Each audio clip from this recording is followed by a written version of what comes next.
Hello everyone and welcome to the Raining Rosas podcast. Today with me is Christina Mertzani. Welcome. Thank you very much for coming. The Raining Rosas podcast is the podcast for contemporary dancers in Europe. And today Christina, she wants to tell us about her story, her development, and how she has arrived into this moment of her life after having performed with many famous performers and famous companies. Some of them, Johannes Wieland, Peter Vosperton, Konstantin Mixos, Helder, Seabra, also with Vandekeybus, Mark Morris, Martha Graham. Incredible curriculum.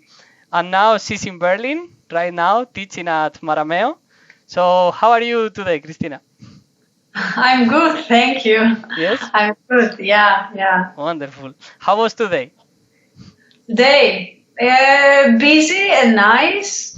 Very nice people, very nice dancers. I mean, the studio is still not full because of Corona, but way much more than, let's say, like people than, 2 months ago or something. So good energy and yeah, it was fun. Nice. It's good that at the beginning with the Corona, I think within the performing arts, many people are scared, like what's going to happen now. But also, this is a message from Raining Rosas, like things, even if they don't come back to normal, things can keep on moving.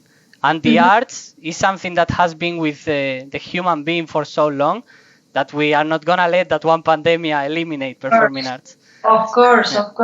Like artists, we are so creative. Like in everything that we do, we are so creative. Like, okay, give me the glass. I will make a choreography out of the glass. You know what I mean? Like, exactly. I will make something amazing. This is a need, in the end. So I'm really glad that I saw people all over the world, being so creative in no matter what circumstances. Exactly.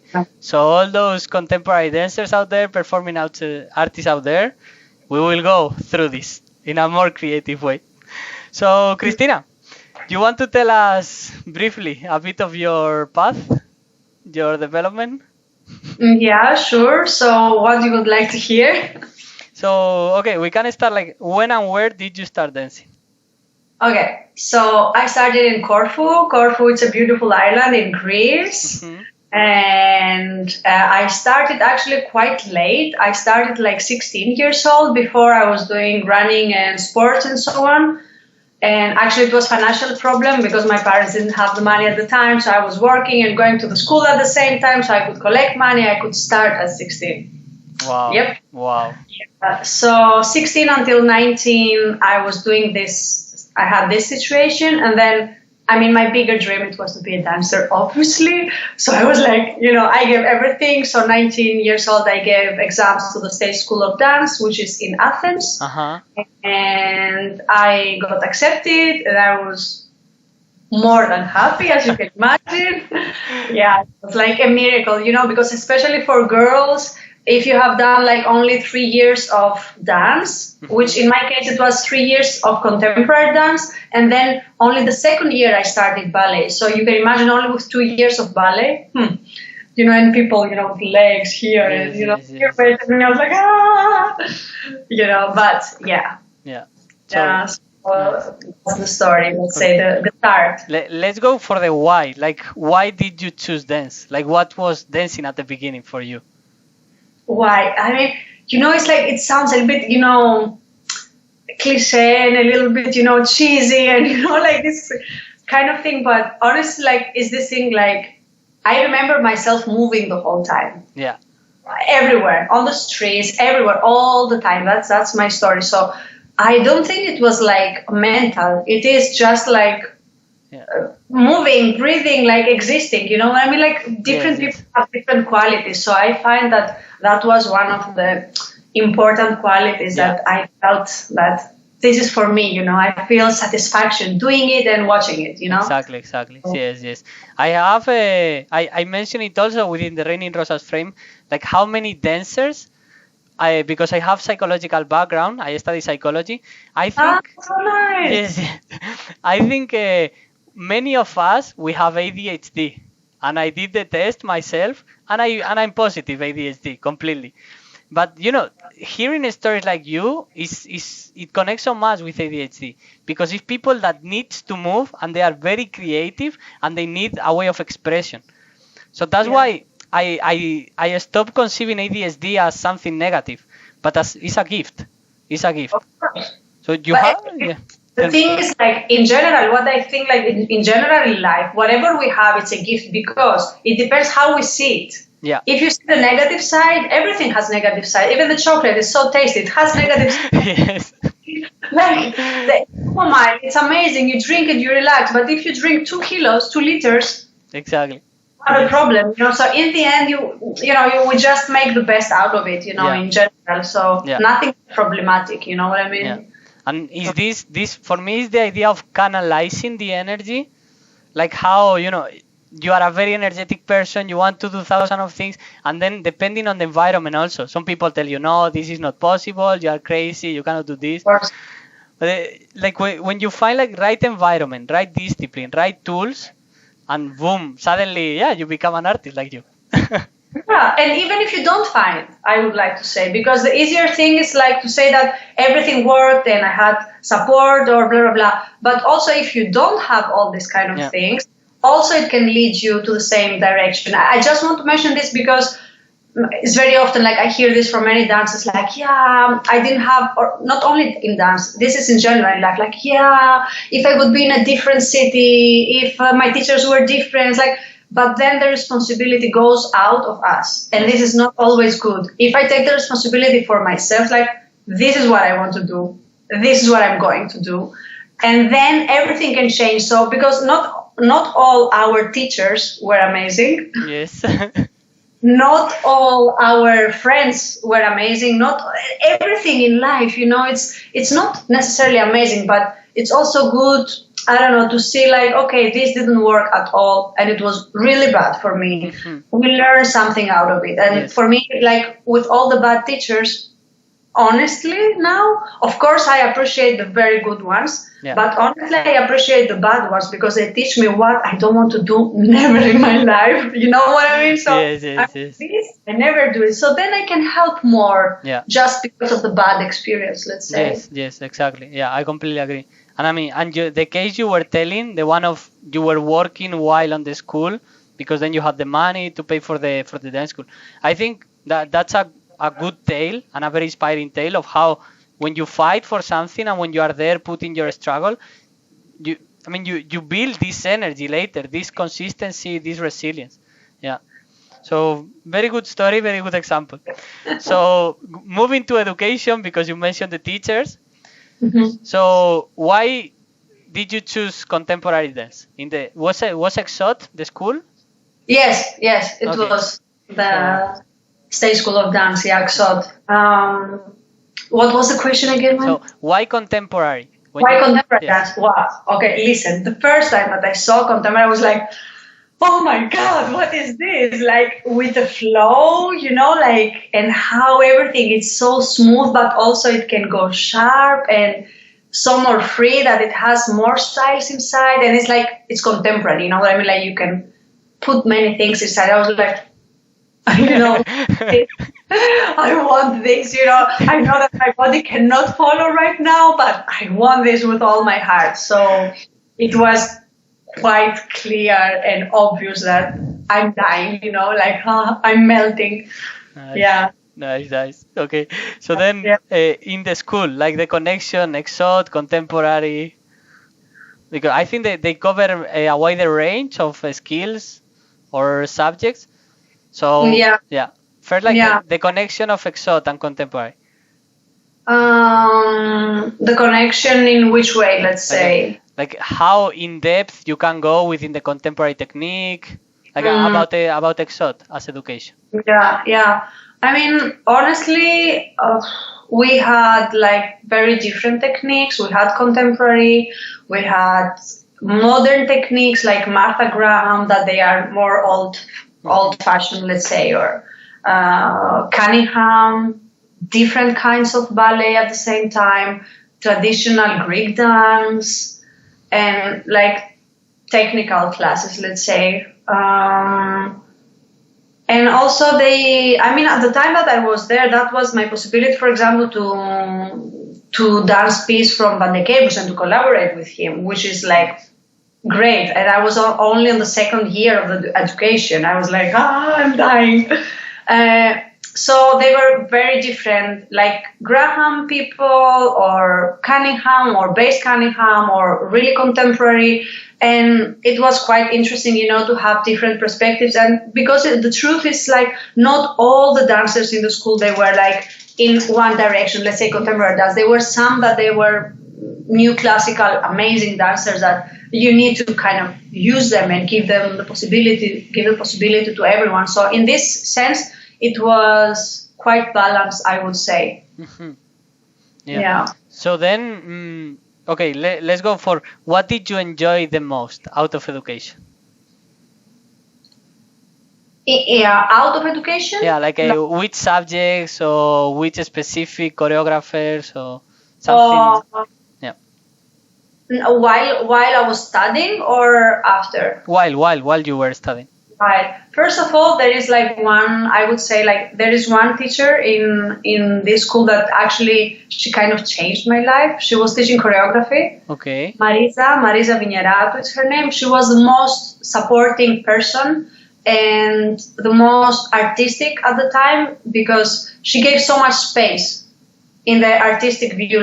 So she was supporting all of us to create our own choreographers and how to build up material and so on, but with a really nice perspective and really not judging any style, but combining all and giving space to all, so just to make it look more amazing. And she was really, and I find her important, like until now, even if I'm creating my own pieces and so on, we are always together with Evangelos, that we have the company and so on, that calling her like, hey Marisa, can you have a look? It's like our teacher, like for real, like the person that we really trust because she can see the things. And yeah, so that was inside the school. And then of course in Greece, and not only in Greece, like there are so many artists to admire and to see, and because everyone can bring something very different, like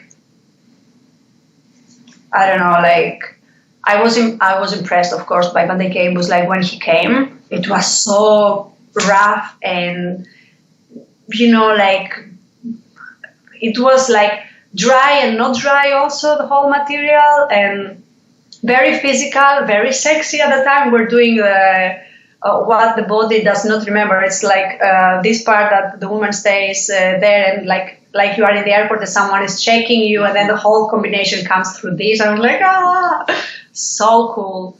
No, really, really nice. But then also on the other hand, like Dimitris Papaioannou also, which is a very different story. It's not physical, or it's more theatrical. It's more how you stand and how you look and what you bring in this thing. Amazed.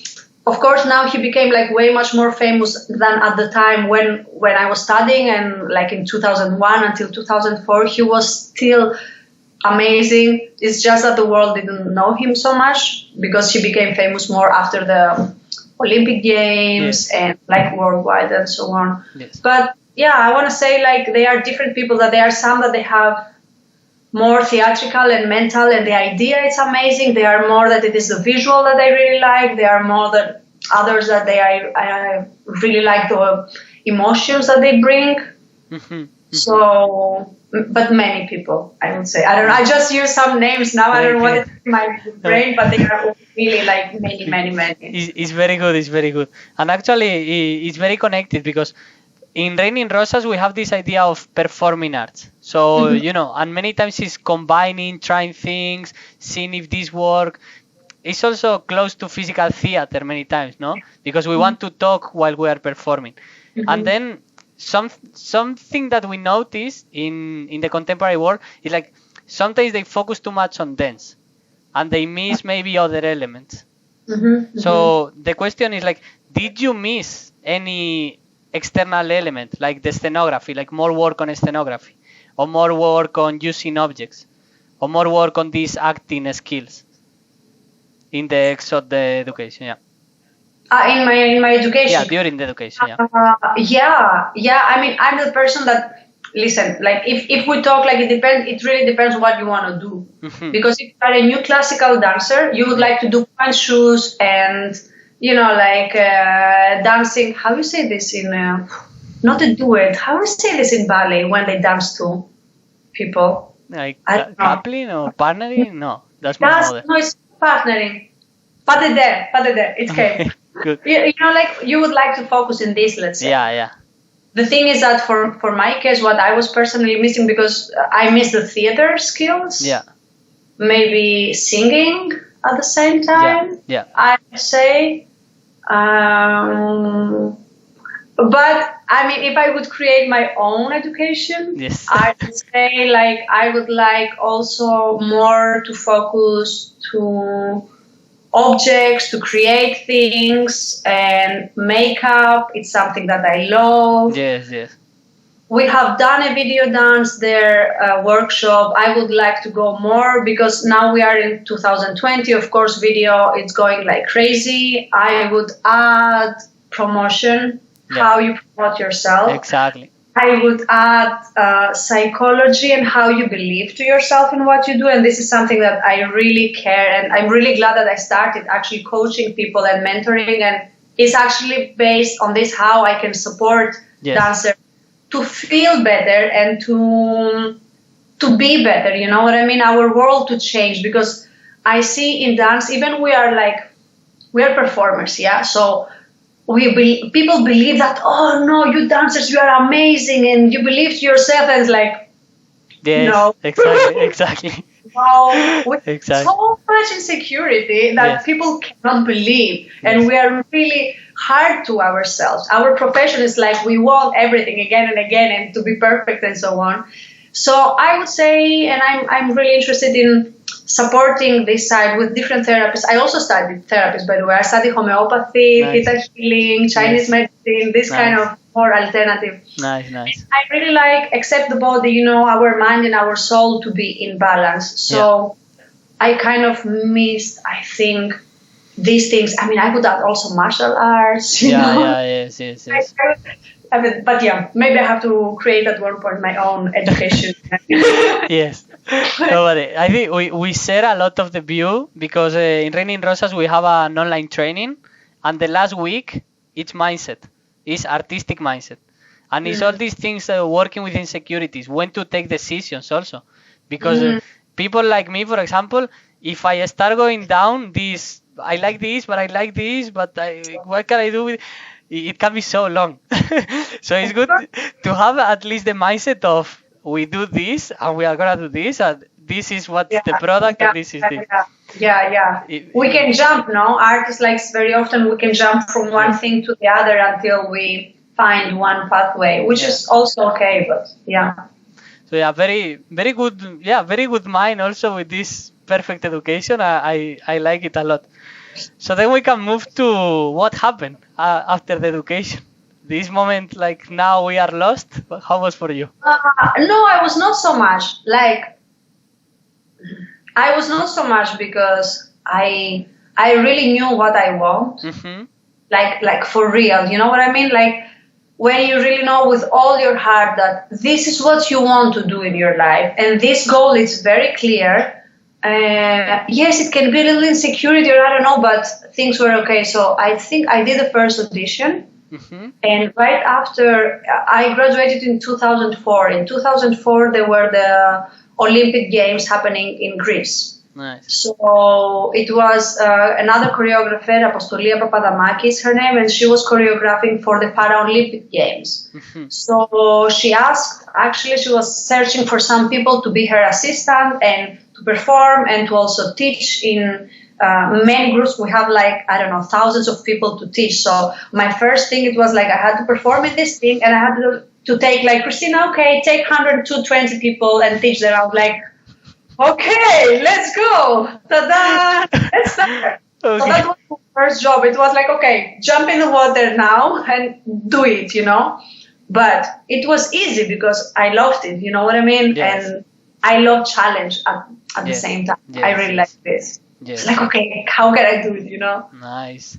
Also, so you mentioned you had the opportunity to meet Papa Johanno Because you are not Papa Johannes, we will not go so deep. I didn't work. I never collaborated with him, and I never met him. I saw his work. I was checking his work all the time. So I didn't work for the Olympic Games. I worked for the Paralympic Games. For the Olympic Games, the process was much earlier. It was the whole year while I was studying, the last year, so I couldn't be part of it, even if I would like to. Yes. So yeah. But still, so this question is more about the production, because we work many times in small productions, like 1, 2, 3, 4 people, or maybe in a company which is bigger.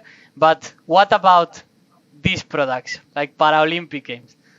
Like, just a few minutes of what's going on there. It's huge. I mean, seriously, it's huge. Like, suddenly from where you are, like, you have danced, I don't know, in a stage, and they are looking at you, I don't know.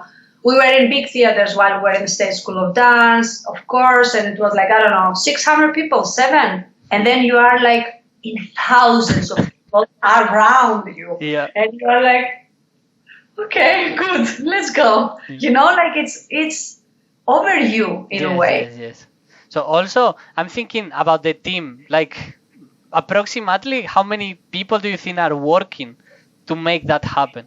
Not on a stage, but out of a stage. No, thousands. They were thousands. Yeah. They were thousands. And it is like this. Like, they are huge productions. Yeah. Huge productions.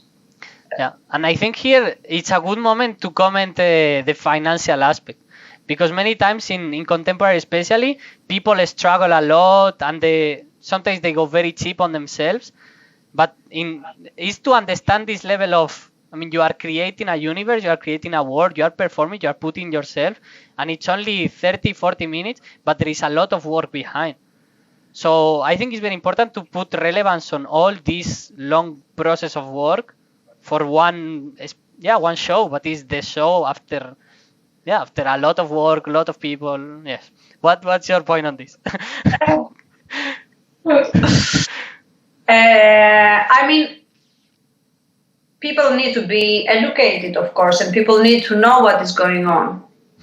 So, especially when we are talking about art, because it's easy going all the time, and it has this, our heart is opening, and we feel like it's easy. You know what I mean? So, like, you see people dancing, you think it's easy. You see people acting or singing, it's like, oh, you think it's easy. So this easiness, people, they don't know how much work it needs in order to arrive in this easiness.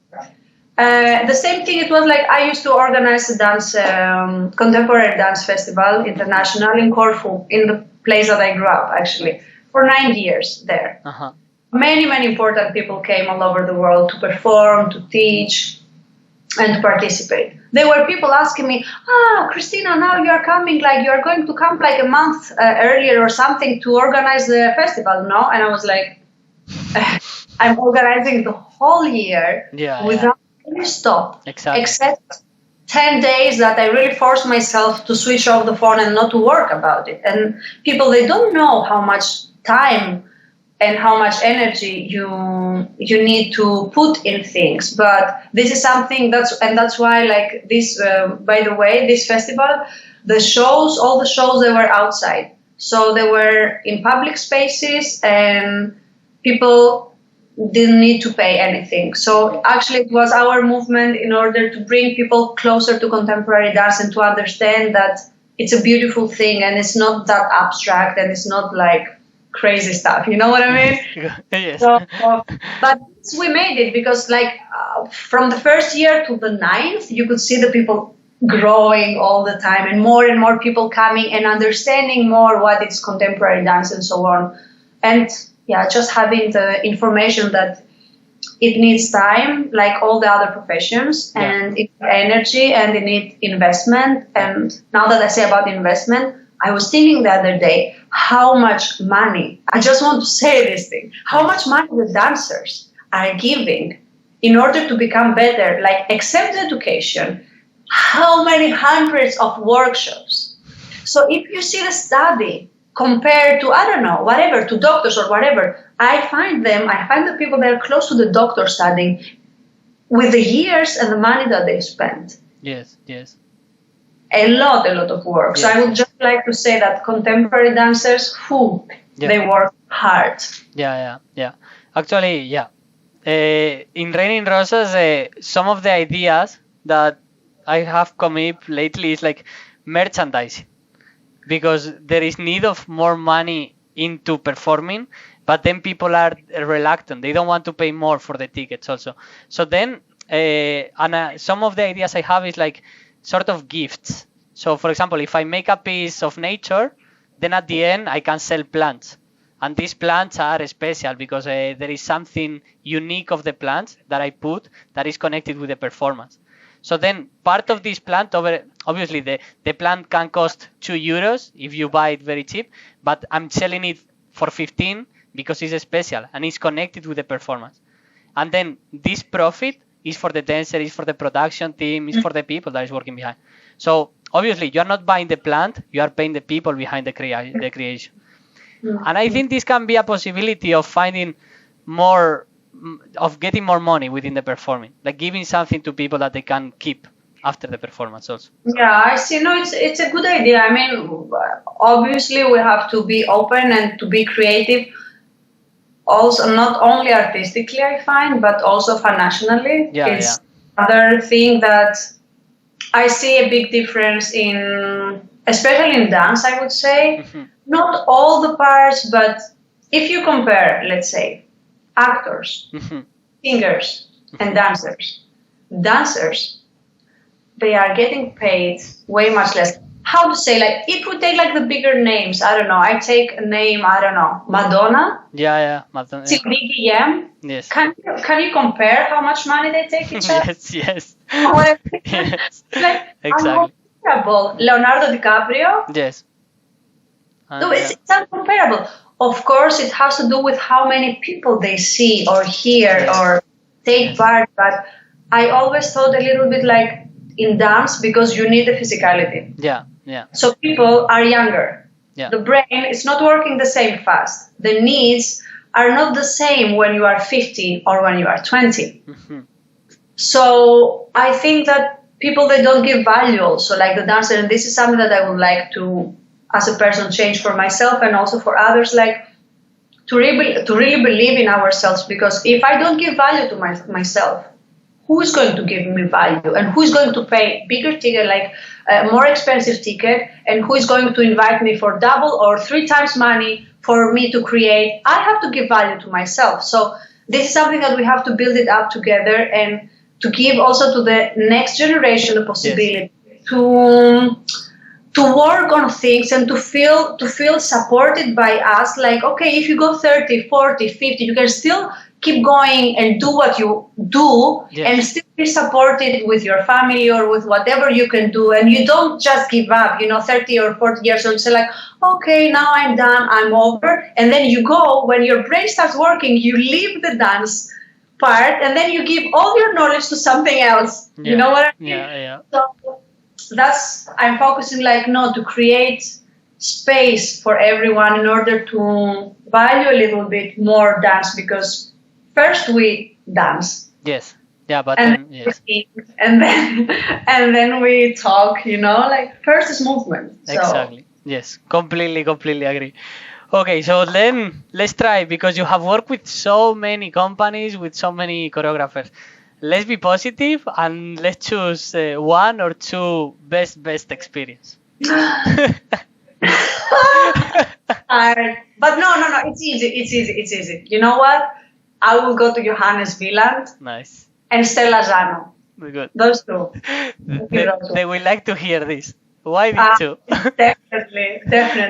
Hey, honestly, I love and respect both of them so much. Work and as persons, and what they gave in the process, and what they teach me, actually. This is the most important. And I don't know if you say for both, Johannes and Stella, since I took this example, sorry guys for all the rest that I didn't say, I don't know. But yeah. So kind and polite, so much respect, to give to everyone involved in the production, which is crazy. And at the same time, pushing you like crazy, like really, like you need to be up there in order to do the things that they want, artistically and physically and mentally. Yeah. So it was like a hardcore experience for the body and the emotions and how you bring things on surface and so on, but in a such kind and warmth and a nice way, and in a way that you can communicate so much and so easy, and they know what they want, and they know how to speak to you, and they know how to take the things out of you, which I find really great. Like to see what they like, and then like to use it. So that's a really nice combination to me, because very often I have seen like people that they were very physical, they were not really explaining, or they were not really working, or people that they were very kind, they were not really pushing you at the same time. So the combination for those two people, what I like, it is the kindness and the nice human part, and they know what they want, but they push you, and you have an amazing result on stage that you are proud and feeling nice to be in and feeling nice to perform. Nice. This balance, good. So just to put some psychological words onto what you explained, can be maybe the balance between focus of what I want, of how I want it, this discipline also, focus and discipline on the one side, and then on the other side is these is things that I lack. So for example, patience, maybe they are quite patient people. Kindness, you mentioned. Are they humble, maybe? Humility? Mm-hmm. Yeah, because I think I'm reflecting on me, which is some of the things that I lack, that I would like to improve, like how to communicate in a way that I'm not too pushy, because this happens sometimes, like the focus and the discipline goes too much into the other person. So good for people like me, we need to find this balance. I know what you're saying. It's not an easy thing to do. That's why, like, honestly, like, I'm 38 now. I haven't seen other people like this. Yeah. It's a gift. Yeah. I must say. Yeah. It's really a gift. And then they work on it, with experience all the time, because if you speak, for example, bad to one of your dancers, you hit the wall. Yes. And then you know it for the next time that this is not working. But this is a personal decision when you realize that something is not working and you want to change something. Yeah. So, nice. Yeah. So to move a bit forward, because I would like to talk about many things, but sure, go ahead. So about your experience more as an independent artist, so more working for yourself, building your own things, like what have been the things? I love it as well. I really love it. Like, actually, we mainly did again with Evangelos Poulinas. We studied together and we did many works, and we created also together the One Small Step, the festival that I told you, and the company together. So actually, it is like I was alone, but also together with him, like we do individual things as well, but we also do together things, which is amazing. I love creativity, and I love to do my own things. Like it's a beautiful thing. It's like, okay, how I like this thing, like to take the full responsibility about how everything I want to look and to be and everything, from the costumes, the lights, the everything, who is wearing what, and the movement and the emotions, and it's a beautiful, like creating. I really like it. I really like creating for big groups as well. Yeah. Which is very cool. But also if I'm in and I do the research of the movement, it's amazing. It's like I'm lost, in emotions and in movements. And I also really love video dance, video clips, movies, these kind of things when it has to do with the video art is really strong. For all our listeners, if you are interested in any of the things that Christina mentioned, you can contact her and you can find like a big group of video for the video dance. Thank you. Yeah. So do you have a project in mind for the following months, for this year? Man, I have and I had, but now we also have Corona. You know what I mean? Focus on the video dance. This will work. This would work, but like it is a full combination thing with traveling, with artists, with what you do. Then you have to feel like local. You stay here. Who is here? Who didn't travel? Okay, can you come? You know what I mean? Yes. I don't think in one place normally. I think many places. I like different cultures. I like different artists. So like this is a little bit. But I'm also lucky because I don't know. I'm in Berlin. There are so many beautiful artists that I could. But definitely, I would say like I'm really interested in creating and in video dances, video clips, movies, in order to have this side a lot at the moment. Perfect. I really like. Perfect. Yeah. So then let's go to the section of advices for emerging artists. So people that they are going to finish the education, or they just have finished, or people that they want to skip the education, they want to go straight to build their own things. So what advice would you give to them? Okay, there are two different categories. Like one category is the people that they are already educating, and another category is educated in education, and the other category is the people that they don't. For the people that they don't, I would say, and education is really important and really cool to do it. Of course, it's not the only way though, So I would like to encourage people, like, if you want to study yourself and if you want to be better, of course you have to go individually, and you can learn and you can always be better. And I wouldn't say like, no, you don't have education, you're not good enough. Never. Nice. So there are always possibility to be better. Now, if you don't know things, you don't know things. Even if you are in education, even if you are not, you know what I mean? If you miss information, that's the thing. So actually for me, it's not necessarily the education. It is what I see in front of me. It's like, how to say, like people, for example, they are sending CVs and they are sending material. And this happened a lot to the festival. So when we had to decide who is coming in which workshop, and you see videos and CVs, hundreds of people, you see sometimes a CV is very good, but in dance I have to trust my eyes. If I have to find good material, I have to see the video. It's way much better, because sometimes you see like a background that it looks not the same interesting, and then you see the person moving and you're like, oh wow, what is this? Yeah. Or the other way around. So I would just like to mention this, that self-education is really possible and really okay, as long as what we see and what we experience as choreographers or teachers or whatever side we are, that it is good. Yeah.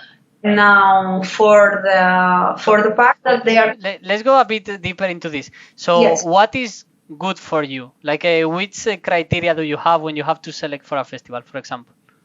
It depends. It depends for what workshop. For example, like when the workshop, it was from Batsheva dancers, let's say, and when the workshop was from Sita Alzheimer from Hofer sector, for example, the style is very different. Yeah.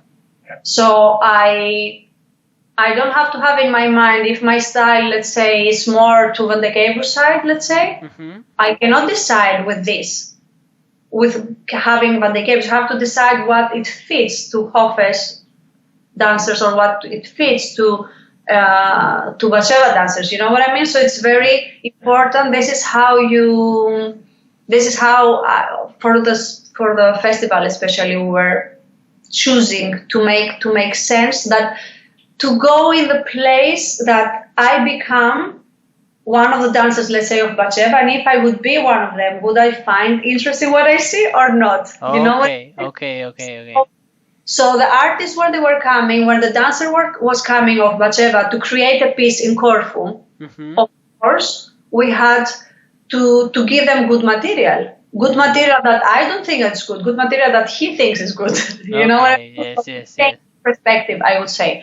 This is for them, but for me, what I see, it's different thing. Like I see of my style what I'm interested in. You know what I mean? Mm-hmm. And I become myself. Okay. Nice. So then for this second category, the people... So with education, Yeah. it's really interesting because I started this in Linz in Austria at the university there, doing support and coaching for the last year of education, which actually it was like a full theme. Like I wrote many pages and then I presented and talking with them and support them because it has so much insecurity when you are in the end and you don't know what you are going to do, your brain goes crazy. So I had to sit down and write all the emotions that can come. And then what you can do in each emotion. And then what solution you can have in order to start going and not giving up, going on. So I created like a good material for that. And now it's interesting because next week I'm starting in Dance Works. It's a dance professional school here in Berlin. Mm-hmm. And I'm also doing again coaching and mentoring. Nice. And honestly, I find it really important to support them. First of all, to hear that they are not crazy, that they feel insecure. Yes. They are not crazy that they have fear. Yes. It's normal. The thing is that I'm there to help them and support them how they can deal with it. Mm-hmm. You know, what is the best that they can do with what they have. And this, I find it's very strong, not to give up, you know, because whatever dream exists in any one of us, whatever is this dream, I'm there to support. You know what I mean? Exactly. Like, yes, exactly. Hey, you know what? This is your dream. This is what you want to do. I'm there to help you. You know? Yes. Just that. Yes. To support and not to block. Yeah. People. The approach we do here from Raining Rosas is more we focus on materializing. Like it's possible, and that's why starting small many times, like create something, present something. It's small and it's okay. And is this in psychology we call this exposure therapy with the fear. With the phobia, it's like I'm afraid of spiders and I cannot see spiders.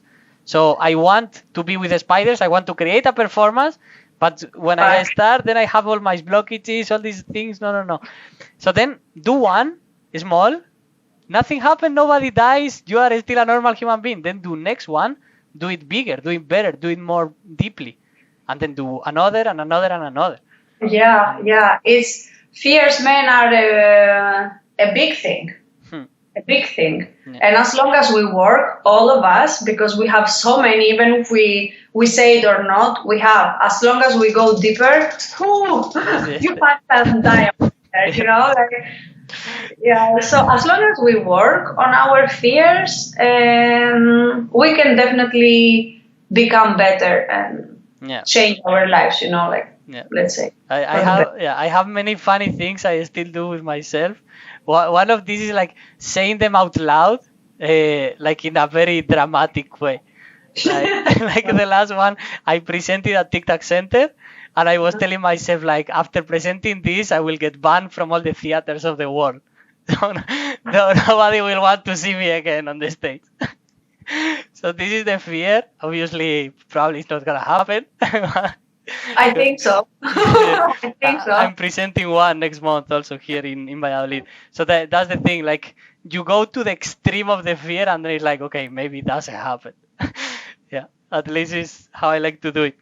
So then, for someone that has gone to many auditions and then he gets many rejections, what could you tell to this person?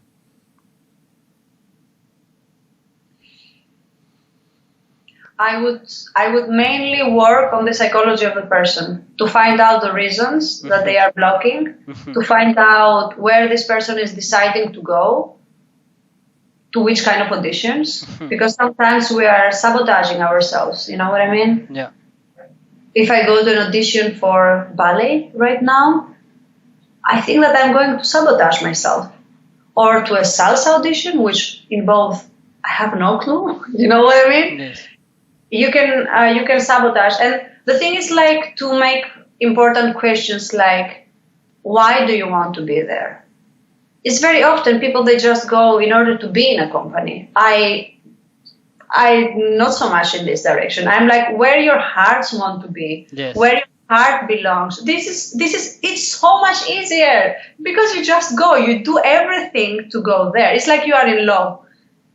It's easy to go, you don't think, maybe this, like you just give and you just take and it comes automatically. Yeah. And for me, dance is love. Yes. So run with all your heart. And that was the thing. It's like when I was 19, I was reading so much to give like big exams that we had, except dance, for the entering the university. And I was successful and I made it, and I had to read so much and things that I was not interested at all.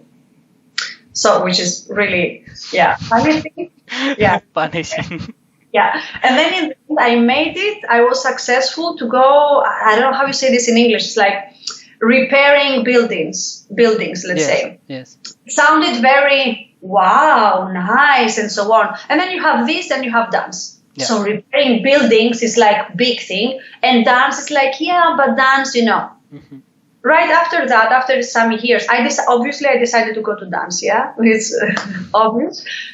And many people were like, you will have better money in this one and the other one not so much. I didn't love the other direction. I love buildings. Yeah. I really love.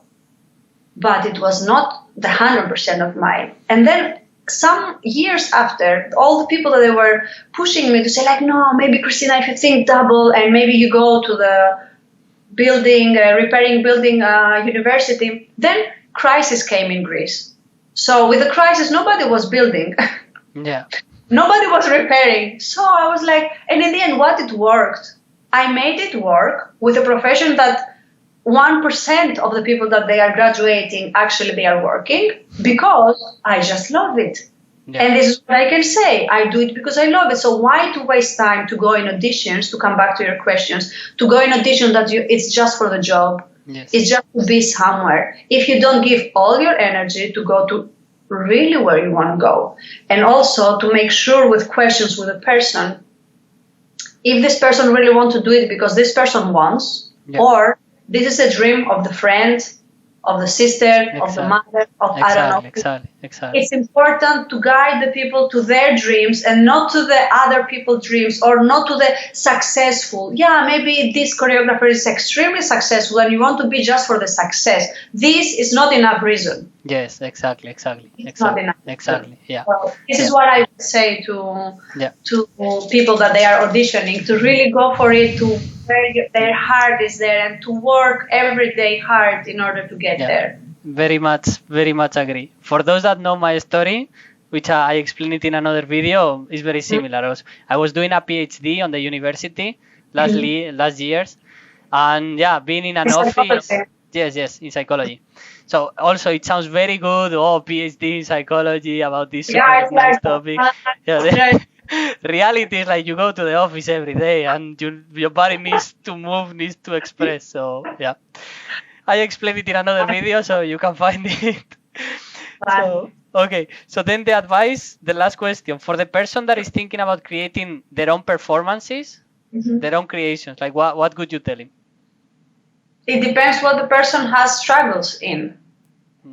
Like let's imagine like for example, something that I could tell him is like very much in the line, like believe in you and find your audience. This could be my two advices. Like you do what is coming out of you, the audience that will like these creations, they will come.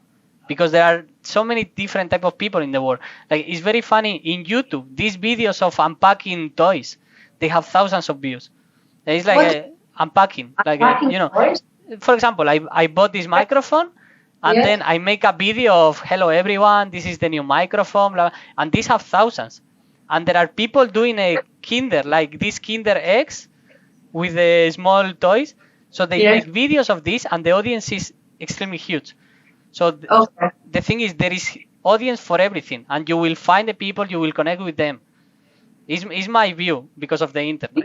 Yes, for sure. But in the end, everybody has space in this world. That's the good and bad. I don't know things, because they have space also things that I don't like necessarily, not artistically, but the existence. You know what I mean? Like just say an example now. It's really fresh for Greece.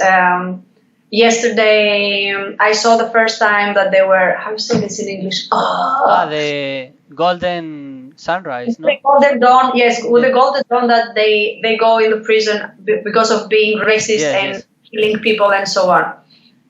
So, which is a hardcore thing and so on. It's not necessarily my thing. Or if people are abusing sexually kids, it's not my thing. They are things that we all live in this world, and everybody has a fan club, though. You know, I mean, like everybody, even if you are the best person and you want to help the kids or you want to kill the kids, everybody has. You have.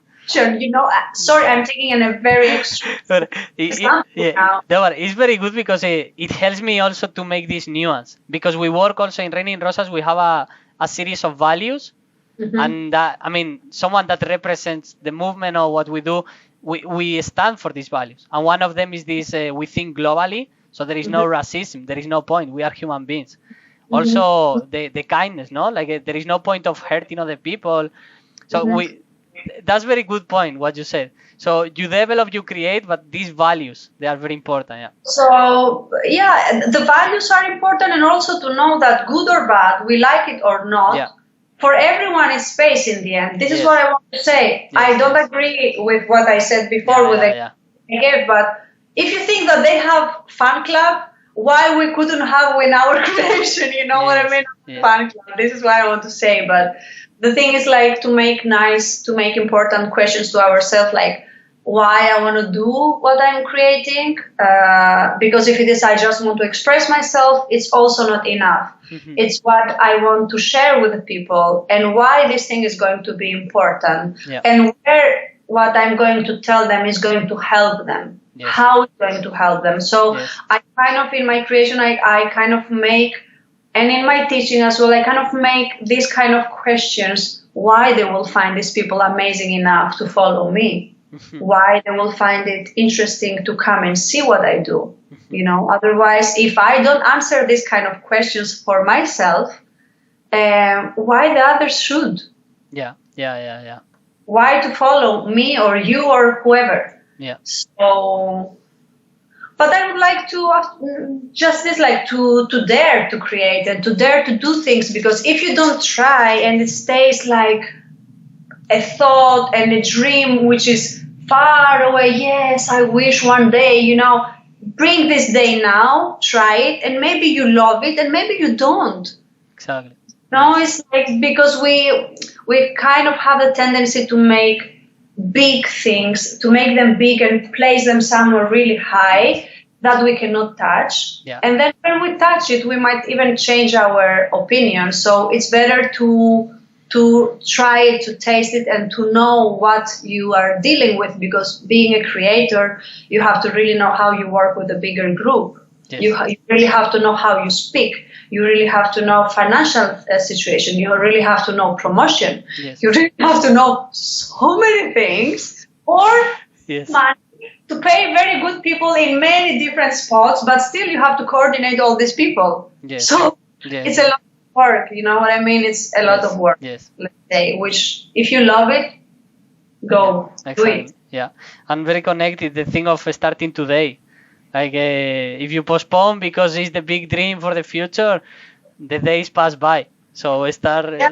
It's like the diet, you know. I start in September or in Monday, but today's Friday, so I will eat everything, you know. Exactly. So then, I think it has been like a very good conversation. I want to put a question for the audience. So is this situation, because it's something that I'm including in the next piece, is this idea, I took it from Lars von Trier, the film called The House That Jack Built, very recommendable. He mentions the atrocity, Lars von Trier. Which one it is? Which? The one of the psychopath. Okay. Yes. So it's quite new, I think it's 2018. I'm not sure. Okay. Yeah, it's extremely good. So there is one sentence, it really struck me, because also I'm doing it with my creations. The atrocities that we make in our fictions are those that we cannot commit in our civilization. So, for example, for political movements like Golden Sunrise, this I'm risking here, and that's why it's open for the audience. So, could it be possible to develop a creation with a lot of racism inside, and a lot of hate, and a lot of anger, and then stay on the fiction? So you are canalize all this negativity, all these things you don't like about the world, but you stay on the creation. And then outside of the performance, you have to cooperate, you have to live with other beings, but then the message on the creation can be like very conflictive, and many people will argue. But it's the fiction. So It sounds like hardcore. yes, because it's very ambiguous, and many people will say many things, and probably they will go against me. But I haven't said one or the other. But the piece I'm doing is very this toxic masculinity. It's called testosterone. So it's a lot of this. Also because I want to raise the debate about genders, no? Like how feminine has to be the male or how masculine has to be the women. Because sometimes things nobody knows and things are moving, no? So I think putting on a stage very intense things, very conflictive, very debatable. Also, people will get angry at you, and that's okay. But I think it's good to create, because then it's a way of canalizing and a safe space to put these ideas outside. And then don't make a party and then make laws and then affect the lives of people. So I inviting any of you racist, right-wing creators, you can create performance also. Oh my god! Let's see what happens. But stay on the performance. I don't know. It's what I'm asking. You can write on the comments, you can rise up your voice and say what you think. As a psychologist, I think it's good to have a mean of liberating all these, the thanatos, no? This is Freudian. Thanatos. Yeah, ethos and thanatos. The love and the hate. Yeah. So, I don't know, it's a very big debate we are not covering now because we are on time. So, thank you very much, Christina. Thank you too, Carlo. Thank you. Do you want to add something that you want to share with the public? You want to tell about yourself?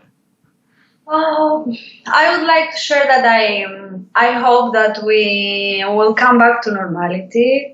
So our tourings, especially the overseas and all these kind of things can happen, and we can still go on, and that everyone is healthy, of course, and everything is good. But yeah, just to stay positive and to things to change soon for the better in the whole world. And just that, what can I say? Stay positive. Yes, exactly. Wonderful. But thank you very much for inviting me and for your trust and for your kind words. Thank you. Thank you. Thank you for coming, for being here. And we don't have to wear masks. This is the good point of doing it online. Otherwise, it would be like elbow high, Yes. Wonderful. Christina Mertzani, thank you very much. See you in the next episode. See you, all of you. Thank you for listening. And enjoy performing. Thank you. Ciao. Bye.